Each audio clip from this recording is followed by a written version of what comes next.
విఘ్నాలకు అధిపతివయ్యా విఘ్నేశ్వరుడవు నీవయ్యా, విఘ్నాలకు అధిపతివయ్యా విఘ్నేశ్వరుడవు నీవయ్యా, మా కోసం ఇలలో వెలసిన మమ్మేలే దేవుడవయ్యా, మా కోసం ఇలలో వెలసిన మమ్మేలే దేవుడవయ్యా, సిరులిచ్చే దేవుడవయ్యా సిరిగల్లా గణపతివయ్యా, మమ్మేలే దొరవే నీవయ్యో మా గణపతి దేవా, మము పాలించేదే నీవయ్యో, మమ్మేలే దొరవే నీవయ్యో మా గణపతి దేవా, మము పాలించేదే నీవయ్యో.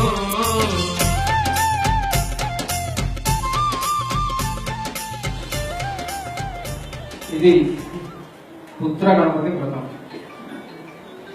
పుత్ర గణపతి వ్రతము అంటే పుత్రుల యొక్క క్షేమాన్ని కోరుతూ,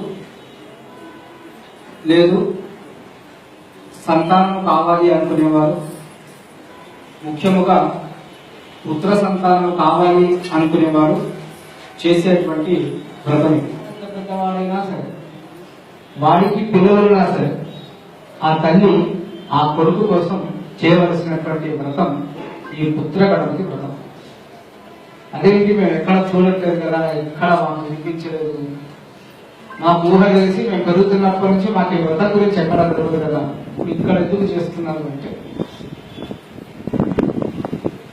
ఆడవాళ్ళకి 128 రకాల వ్రతాలు ఉన్నాయి.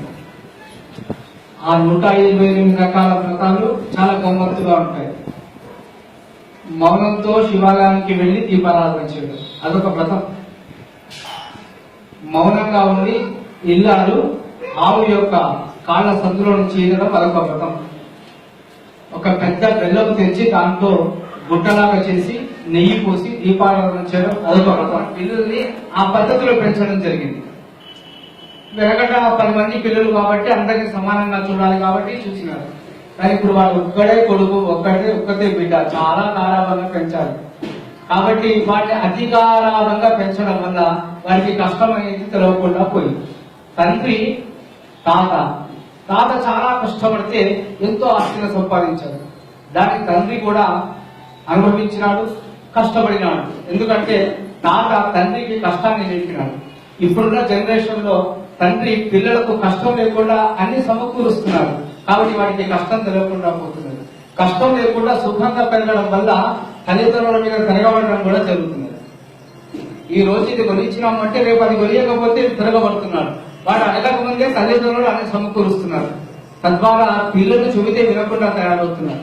వీటన్నిటికీ మూలం ఏమిటి అంటే యజమాని హోమాన్ని మర్చిపోవడం, స్త్రీలంతా వ్రతాలను మర్చిపోవడం. ఆ విధంగా మర్చిపోకుండా పిల్లలు అట్లా తయారు కాకుండా ఉండడం కోసమే వెనకటి వాళ్ళంతా కూడా ఈ పాల్గొన శుద్ధ చవితి నాడు పుత్ర గణపతి వ్రతాన్ని ఆచరణ. హోళీ పండుగ వస్తుంది. హోళీ పండుగకు ముందు కామదహనం చేస్తారు. అంటే కాముడిని దహనం చేయడము. కాముడు అంటే కామం కలిగిన వాడని కాదు, కోరికలు కలిగిన వాడు అని అర్థం. బాగా ఇచ్చ కలిగి కోరికలు బాగా కలిగిన వాడు ఆ సంవత్సరంలోపు తనకు తెలిసి తెలవక కనిపించక ఏవేవో కనిపించినప్పుడు అందులో ఉండేటువంటి కోరికలు ఉత్పన్నమవుతాయి. తినకూడనే పదార్థాలు తినాలనే ఒక ఆసక్తి కలుగుతుంది, చేయడానికి పనులు చేయాలనే ఒక ఆసక్తి కలుగుతుంది. అటువంటివి పెద్దవాళ్ళకు కూడా కలుగుతాయి. కానీ వాళ్ళ తల్లులు చేస్తారు. కాబట్టి ఈ హోళీ పండుగ రోజున పిల్లలను కూర్చోబెట్టి, వెనకటి రోజుల్లో చిన్నపిల్లల్ని కూర్చోబెట్టి వాళ్ళ మెళ్ళ దండలు వేసేవారు. కొబ్బరి గుడుకలు, చిలకలు అని అమ్మేవారు.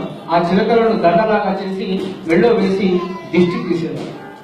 ఆ దిష్టి తీసే పద్ధతితో ఎందుకు అంటే పిల్లలకు కీడు కలగకుండా ఎవరైతే పుత్రుల యొక్క క్షేమాన్ని కోరుతూ ఈ పాల్గొన శుద్ధ చవితి నాడు గణపతికి ప్రీతిగా గరికలతో పూజ చేసి వ్రతము చేసి ఈ కొబ్బరికాయలు ఎవరైతే పిల్లల చుట్టూ దిష్టి తీసి పడవేస్తారో ఆ పిల్లలకు కీడు లేకుండా ఉంటుంది అని ఇవ్వడం వల్ల విఘ్నేశ్వరుడవు నీవయ్యా, విఘ్నాలకు అధిపతివయ్యా విఘ్నేశ్వరుడవు నీవయ్యా, మా కోసం ఇలలో వెలసిన మమ్మేలే దేవుడవయ్యా, మా కోసం ఇలలో వెలసిన మమ్మేలే దేవుడవయ్యా, సిరులిచ్చే దేవుడవయ్యా సిరిగల్లా గణపతివయ్యా, మమ్మేలే దొరవే నీవయ్యో మా గణపతి దేవా, మము పాలించేదే నీవయ్యో, మమ్మేలే దొరవే నీవయ్యో మా గణపతి దేవా మము పాలించేదే నీవయ్యో మమ్మేలే దొరవే నీవయ్యో మా గణపతి దేవా